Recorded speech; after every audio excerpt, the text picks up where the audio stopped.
नमस्कार दोस्तों, स्वागत है आपका स्टडी फॉर सिविल सर्विसेज में। वीडियो को पूरा देखिए। कोई भी आपका फीडबैक है, कोई सजेशन है, तुरंत वीडियो में कमेंट करके जरूर बताइए। अच्छा लगे तो वीडियो लाइक जरूर कर लीजिए और ऐसे वीडियो लगातार फ्री में पाने के लिए चैनल को तुरंत सब्सक्राइब कर लीजिए और बेल आइकन को जरूर टैप कर लीजिए ताकि आगे भी सारे वीडियो आपको मिलते रहे। यूट्यूब में फॉलो करते हैं तो प्लीज ये वाला फ्री टेलीग्राम चैनल जरूर ज्वाइन कर लीजिएगा। सारे नोटिफिकेशन, सारे अपडेट यहीं पे आते हैं, ध्यान रखिएगा। स्टडी फॉर सिविल सर्विसेज का कोई भी पेड ग्रुप अगर आपको ज्वाइन करना है तो सिर्फ 856480560660897523864455 यही नंबर है हमारे, सिर्फ जहां पे कॉल या व्हाट्सएप कर सकते हैं। इंस्टाग्राम पे हमारा पेज जरूर फॉलो कर लीजिएगा, studyforcivil.services है। ट्विटर पे हमको जरूर फॉलो कर लीजिएगा, @studyforcivils है। सारे क्वेश्चन अटेम्प्ट करिए और स्कोर अपना तुरंत कमेंट करके बताइए। दोस्तों नमस्कार, स्टडी फॉर सिविल सर्विसेज में आपका स्वागत है। यूपीपीएससी पेड क्विज कंटिन्यू करेंगे आगे से। देखिए, इसमें से कौन से जिले नेपाल की सीमा को छूते हैं, यानी कि उत्तर प्रदेश के जो जिले यहाँ पे लिखे हुए हैं। तो यहाँ से हमारा देखेंगे नेपाल के साथ जो लगने वाले जिलों की सूची है उसमें पीलीभीत, लखीमपुर खीरी, बहराइच, तो हमें यहाँ बहराइच मिल जाएगा, ठीक है। गोंडा की नहीं लगती है। उसके बाद हम देखेंगे तो श्रावस्ती, बलरामपुर, सिद्धार्थनगर और महाराजगंज, ठीक। तो 1, 3 और 4 वाला विकल्प चुनेंगे। इसको मैप में एक बार लोकेट कीजिएगा।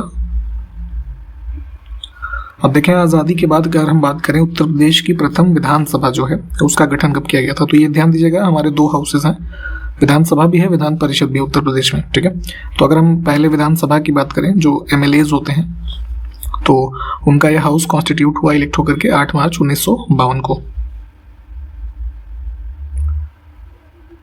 सिंगरेनी कोयला खदान किस घाटी में स्थित है, तो रिवर वैली अगर हम बात करें तो ये गोदावरी रिवर वैली हो जाएगी, और स्टेट की बात करें तो तेलंगाना, ठीक। देखें, टी सेतु यानी कि टी ब्रिज है ना, ऐसा समझ सकते हैं इसको, क्योंकि ये इंग्लिश का जो लेटर टी होता है उसके आकार में बनाया गया है। तो ये कहाँ, किस राज्य से स्थित है ये पूछा जा रहा है। तो 2021 में इसको जो है इनॉग्रेट किया गया था। ओडिशा में है, कटक डिस्ट्रिक्ट जो है ना, तो महानदी रिवर के ऊपर जो है लगभग 3 या 3.5 किलोमीटर का ब्रिज है जिसको बनाया गया था। तो ओडिशा से ही संबंधित है, तो सी को चुना जाए। 16 से 17 जनवरी 2023 के मध्य G20 की इंफ्रास्ट्रक्चर वर्किंग ग्रुप, पहले भी हमने कई सारी मीटिंग्स देख रखी हैं, तो देखिए ये भी उसी में से एक अगला है। G20 के क्रम में कई सारे मुद्दों से जुड़ी मीटिंग्स लगातार हो रही हैं अलग अलग प्लेसेस पे, जहाँ पे इन देशों से संबंधित लोग शामिल हो रहे हैं और उस पे जो उस पर्टिकुलर फील्ड में क्या और हम कर सकते हैं उसके बारे में चर्चा या इस तरह के स्टेप्स लिए जाते हैं। तो ये वाली जो मीटिंग कहाँ पे हुई, तो 16 डेट याद रखिएगा, इसको किया गया था इसमें पुणे में, ठीक है, महाराष्ट्र। हाल ही में किस देश के डाकघर ने भारत की आज़ादी की 75वीं वर्षगांठ के उपलक्ष्य में एक विशेष डाक टिकट जारी किया। तो जैसे अभी हमने आज़ादी का अमृत महोत्सव इस सेलिब्रेशन देखा है ना अपने इंडिपेंडेंस डे पे, तो ये जो हमारा एक इनिशिएटिव चल रहा है 75 साल के उपलक्ष्य में, तो उसी को यहाँ पे एक तरीके से कह लीजिए डिप्लोमेटिक टाइज के है ना रूप में इसको प्रदर्शित करने के लिए जो सर्बिया है, तो वहाँ का जो पोस्ट विभाग है, इन्होंने एक डाक टिकट इस विषय पे आज़ादी का अमृत महोत्सव नाम से जारी किया था। हाल ही में किसान ड्रोन, इसका नाम ध्यान दीजिएगा, इस ड्रोन का नाम ही रखा गया है किसान ड्रोन, ठीक है। तो इसके लिए जो ये नागरिक उड्डयन महानिदेशालय होता है DGCA, तो इनका एक डबल सर्टिफिकेशन इसको प्राप्त हुआ है। कौन सी कंपनी को, वही पूछ रहे हैं। तो किसान ड्रोन को स्पेशली किसानों के कार्यों को ध्यान में रखते हुए बनाया गया है, जिसमें कह लीजिए क्रॉप की क्या मॉनिटरिंग हो सकती है हेल्थ वाइज, है ना, मेजरमेंट क्या हो सकता है उसका पर एरिया ईल्ड, और ये पेस्टिसाइड वगैरह के जो कह लीजिए स्प्रे वगैरह के लिए, इन सब उद्देश्य के साथ इसको बनाया गया है किसान ड्रोन। और बनाने वाली कंपनी है गरुड़ा एरोस्पेस, सी वाला, तो इनको अप्रूवल मिला है इसमें, ध्यान दीजिएगा।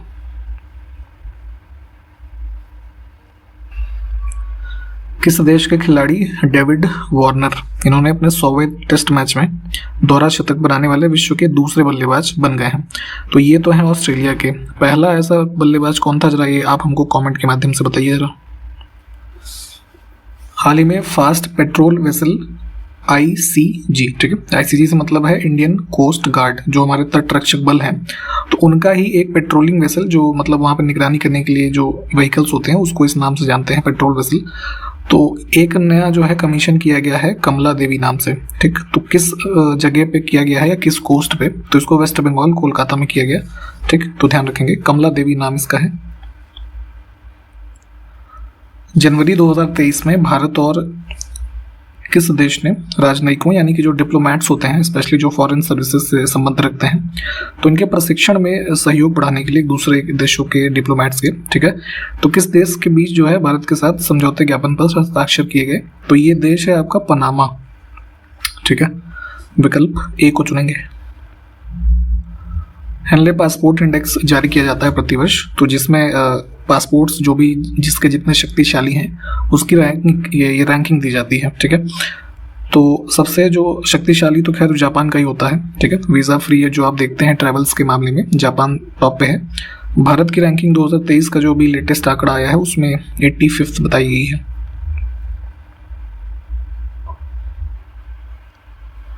भारतीय रेलवे के बीच किसके बीच होना चाहिए, थोड़ा सा करेक्ट करना होगा स्टेटमेंट, कोई नहीं। भारत गौरव डीलक्स AC टूरिस्ट ट्रेन शुरू करेगा, ठीक है। तो यहाँ पे देखिए ये ट्रेन चलाई जाएगी IRCTC के माध्यम से 17 फरवरी से, ठीक है। 7 दिनों का एक भारत गौरव डीलक्स AC टूरिस्ट ट्रेन है जो कि चलेगी अयोध्या से जनकपुर के बीच में, ठीक है। अयोध्या इंडिया में और जनकपुर नेपाल में, ठीक। तो ध्यान रखेंगे इसका नाम दिया गया है श्री राम जानकी यात्रा अयोध्या टू जनकपुर। तो ध्यान रखें सी विकल्प करेक्ट होगा। यात्रा करनी हो तो टिकट वगैरह करा लीजिए। देखिए हाल ही में ग्लोबल रिस्क रिपोर्ट 2023 इस नाम की जो रिपोर्ट आई है किसके द्वारा जारी किया गया? तो दुनिया में क्या क्या चीज़ों से है ना हम रिस्क फेस करने वाले हैं आने वाले डिकेड में, उसके संबंध में ये रिपोर्ट दी गई है वर्ल्ड इकोनॉमिक फोरम के द्वारा। हाल ही में किस केंद्रीय मंत्री ने भारत के भूस्थानिक इकोसिस्टम में नवोन्मेषण और स्टार्टअप को बढ़ावा देने के लिए जियो स्पेशियल हैकाथॉन को लॉन्च किया है? तो एक प्रकार का हैकाथॉन जिसका मुख्य उद्देश्य है कि यहाँ पे स्टार्टअप्स और इनोवेशन बढ़े। ये इसका जो DST के मिनिस्टर हैं जितेंद्र सिंह, इन्होंने इसको लॉन्च किया है। इसके बारे में थोड़ा डिटेल में भी देखिएगा। अभी ये जो है अराउंड मार्च तक जो है ये चलने वाला है हैकाथॉन, अराउंड 10 मार्च तक, ठीक।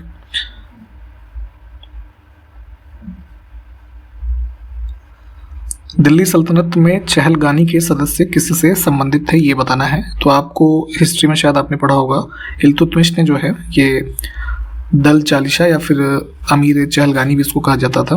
तो ये ग्रुप ऑफ 40 स्लेव्स होते थे, ठीक है। तो इसके सदस्य कौन थे? ये तुर्क थे, है ना। ये अपने आप को एक तरीके से कह लीजिए प्रोटेक्ट करने के लिए इल्तुतमिश ने इसको फॉर्म किया था, इस जो है 40 के ग्रुप को। तुर्की सुल्तान का महल कहाँ पे स्थित है? तो एक ये भी मॉन्यूमेंट है फेमस यहाँ आगरा में, फतेहपुर सीकरी। अगला है कैलाश मंदिर गुफा किस गुफा में स्थित है, ठीक है। तो ये उसमें है ना एलोरा केव्स जो है आपका औरंगाबाद महाराष्ट्र। आगे है अरुमोली वर्मन किस चोल सम्राट का नाम था? तो ये मूल नाम था इसका जो है राजराज प्रथम जो है। विकल्प ए को चुनेंगे। इसमें से कौन सा अधिकारी अपने प्रांत के जिलों के संग्रहण को नियंत्रित करता था? तो यहाँ पे देखिए संग्रहण से संबंध है रेवेन्यू का, ठीक है। मूलतः हम देखेंगे तो जो ये आपका मौर्यन एडमिनिस्ट्रेशन में देखिए, ठीक है, तो समाहर्ता जो पोस्ट होती थी ये मुख्य रूप से होता था जो रेवेन्यू का जो है एक तरीके से कंट्रोल करता था अपने जो पर्टिकुलर डिपार्टमेंट, मतलब ये डिस्ट्रिक्ट होते थे। तो इसका जो डिटेल भी मिलता है वो चाणक्य का जो ये अर्थशास्त्र है ना उसमें यहाँ पे इस चीज़ के बारे में बताया गया है। अगला है कि बुलंद दरवाज़ा अकबर के किस विजय के स्मरण में बना था? तो ये भी जो है इसमें डोर ऑफ विक्ट्री आप जैसे इंग्लिश में कई बार लिखा हुआ पाएंगे। तो इनकी जो विजय हुई गुजरात रीजन के ऊपर, तो उसके एक तरीके से कह लीजिए उसको सेलिब्रेट करने के लिए ये बनवाया गया आपका बुलंद दरवाज़ा आगरा में। तो जो मेन जामा मस्जिद है तो उसका एंट्रेंस जो है आप वहाँ पे देखेंगे ये आपका बुलंद दरवाज़ा स्थित है, ठीक। इसमें से किस शासक के समय में झरोखा दर्शन जो है वो बंद हो गया था? तो झरोखा दर्शन आप देखेंगे अकबर के टाइम पीरियड में स्टार्ट किया गया। एक फेस टू फेस इंटरेक्शन होता था जो कोर्ट होता था फोर्ट का, है ना, तो उसमें और जनता के बीच में। तो ये चलता रहा आगे, बाद में औरंगजेब ने इसको इस वजह से बंद कर दिया कि उसने ये बताया कि एक नॉन इस्लामिक प्रैक्टिस जो है मतलब झरोखा दर्शन उसके रूप में, इस्लामिक प्रैक्टिस के रूप में नहीं है ना। तो इसका हवाला देते हुए इसको बंद किया गया औरंगजेब के द्वारा।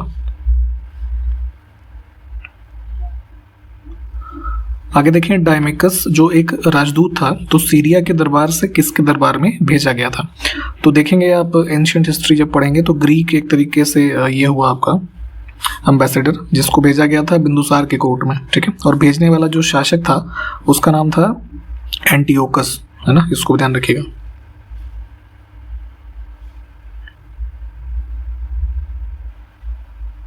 इसमें से देखें किस नेता ने द ड्यूटीज ऑफ मैन, ये एक पुस्तक है, इसका उर्दू में अनुवाद किया था। तो आपने अगर वर्ड हिस्ट्री पढ़ी होगी तो इटालियन ये जो क्रांति देखते हैं आप, तो उसके एकीकरण में मैज़नी का नाम आपने सुना होगा, ठीक है। तो उनकी ही पुस्तक थी ड्यूटीज ऑफ मैन। तो भारत में देखेंगे तो उसका उर्दू में जो अनुवाद किया है वो लाला लाजपत राय ने, ठीक है। और एक चीज़ ये भी ध्यान रखिएगा कि जो है यंग इटालियन मूवमेंट जो चलाया था मैजनी ने, तो उसी से प्रेरित होकर के नौजवान भारत सभा की स्थापना की थी भगत सिंह ने। इस चीज़ को भी ध्यान रखना है। हिमाचल प्रदेश में मणिकरण किसके लिए जाना जाता है? तो ये कि ये जगह है, यहाँ पे देखेंगे आपने ज्योग्राफी में जो हॉट वाटर स्प्रिंग के बारे में पढ़ा होगा, ठीक है। तो उससे एक तरीके से जियोथर्मल एनर्जी को एसोसिएट कर सकते हैं, तो इसके लिए ही ये जाना जाता है, ठीक है। थोड़ा इसको देख लीजिएगा एक बार सर्च करके।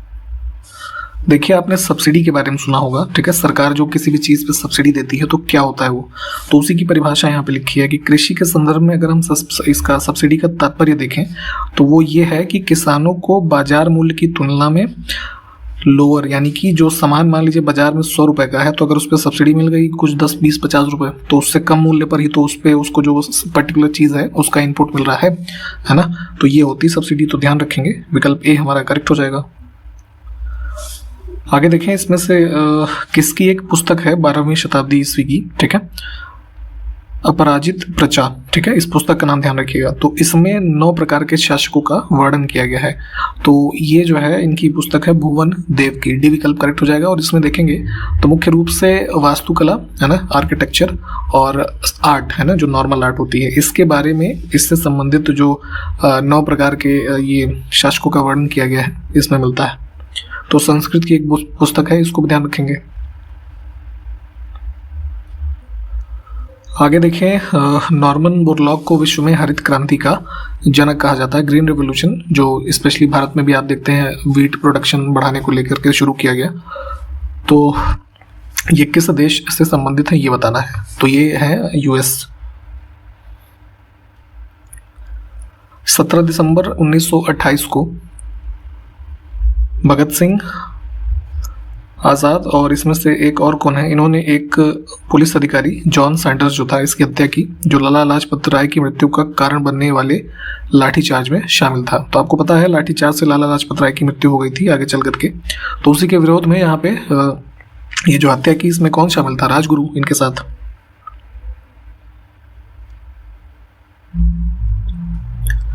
देखें 2011 में सेंसस के संबंध में ये क्वेश्चन है कि भारत में साक्षरता दर में पुरुष महिला में अंतर कितना था। तो आपको पता है सेंसस जो हुआ था तो ओवरऑल लिटरेसी जो इंडिया की निकल के आई थी 74.04%, ठीक है। अब उसी में मेल लिटरेसी जो थी वो 82.14% थी, महिलाओं की जो लिटरेसी थी 65.46। तो अब इन दोनों को माइनस कर लीजिएगा तो कितना आएगा, 16.68 के आसपास आ जाएगा। तो ये हो जाएगा गैप। इसमें देखें कि संविधान के किस अनुच्छेद में ये बताया गया है कि सार्वजनिक स्थानों तक पहुंच से इनकार नहीं किया जा सकता, यानी कि आपको पब्लिक प्लेसेस जो हैं, तो इसमें आप देखते हैं कि जो आर्टिकल हमारा 15 है वो हमें बताता है ना कि religion on the basis of ये जो है ना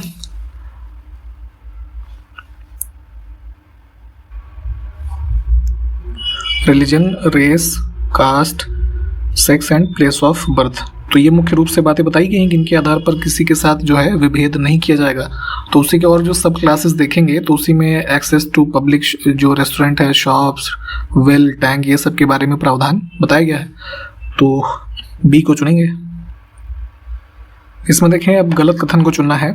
हरिहर और बुक्का ने 1331 ईस्वी में विजयनगर साम्राज्य की स्थापना की।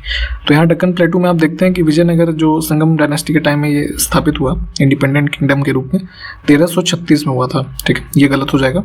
और चूंकि ये टाइम पीरियड आप देखते हैं तो 1325 के बाद मोहम्मद बिन तुगलक का ही है, तो हरिहर बुक्का समकालीन है। ठीक है, तो दूसरा ठीक है, पहला सही हो जाए, ये गलत हो जाएगा।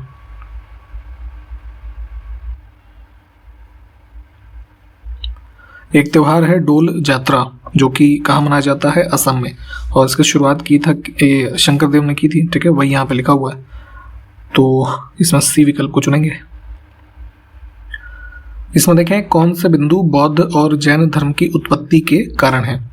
तो आप देखेंगे ये जो हिस्ट्री में देखिएगा डिटेल में भी, अगर हम दोनों की उत्पत्ति की पैरेलल लगभग ये दोनों हमारे जो धर्म हैं चलते हैं, बौद्ध और जैन, तो इनकी उत्पत्ति का मुख्य कारण तीन के तीनों विकल्प हैं।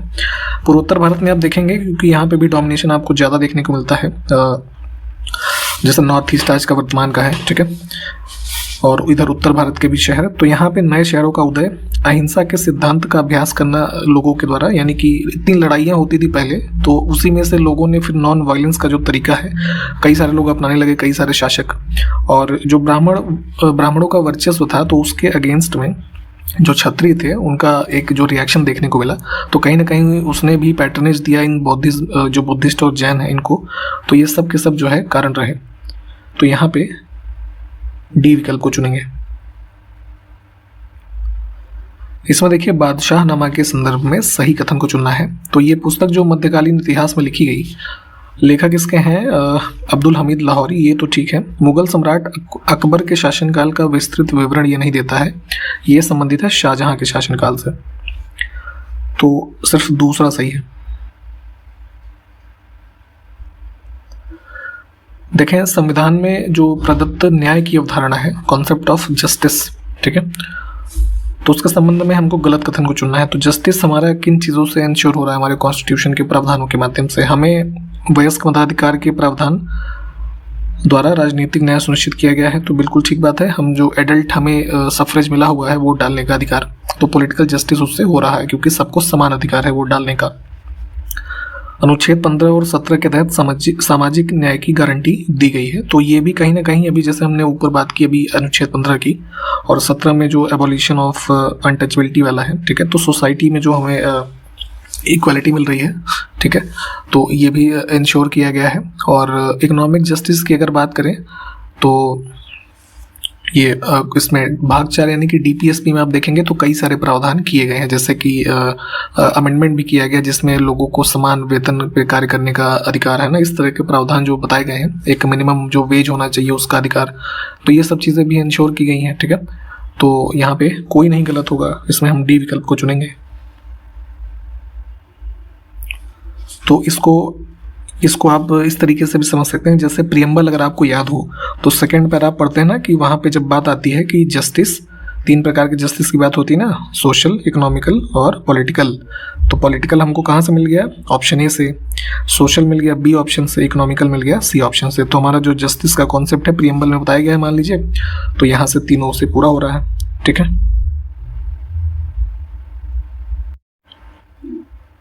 इसमें देखिए भारत सरकार अधिनियम 1935 के संबंध में सही कथन को चुनना है।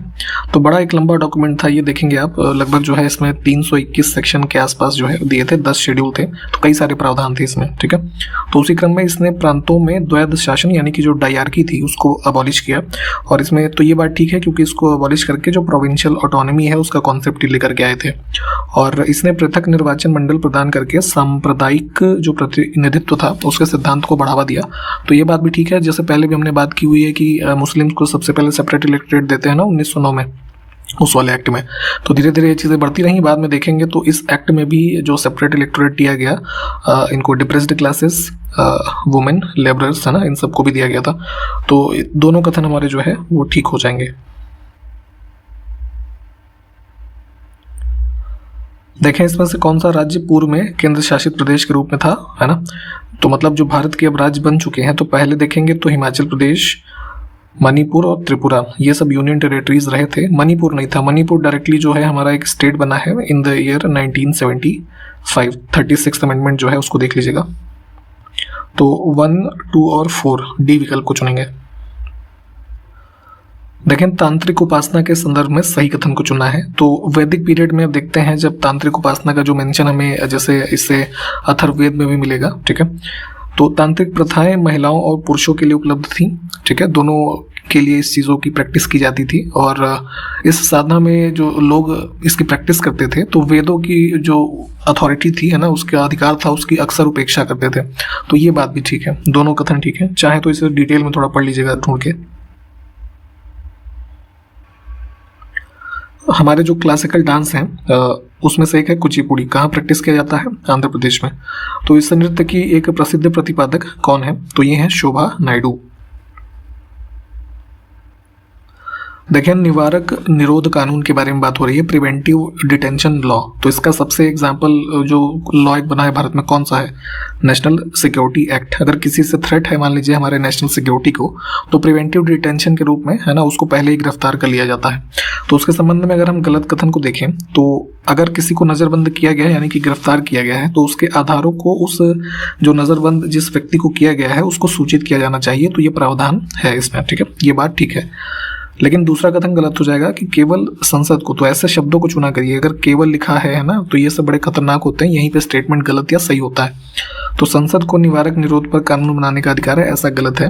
राज्य जो सरकारें हैं, विधानसभा, वो भी प्रिवेंटिव डिटेंशन से संबंधित कानून बना सकते हैं।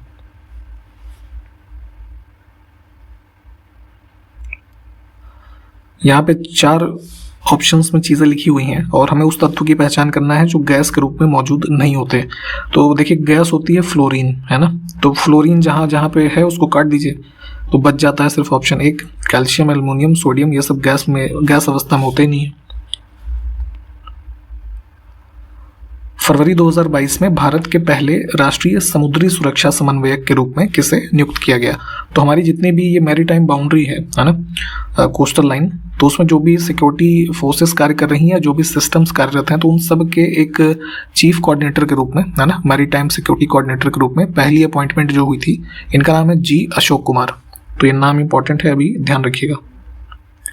अंतिम प्रश्न देख लेते हैं आज का कि मिस्र के काहिरा में ISSF विश्व कप 2022 में पुरुषों की 10 मीटर की जो एयर पिस्टल स्पर्धा हुई, उसको किस भारतीय निशानेबाज ने इसमें स्वर्ण पदक जीता है? तो ये है सौरभ चौधरी, विकल्प बी, इनका नाम ध्यान रखेंगे। और यहाँ पे हम समाप्त कर रहे हैं। जो क्वेश्चंस पूछे गए हैं उसको कमेंट करके बताइए, कंटिन्यू करेंगे नेक्स्ट वीडियो में। तब तक के लिए नमस्कार, जय हिंद।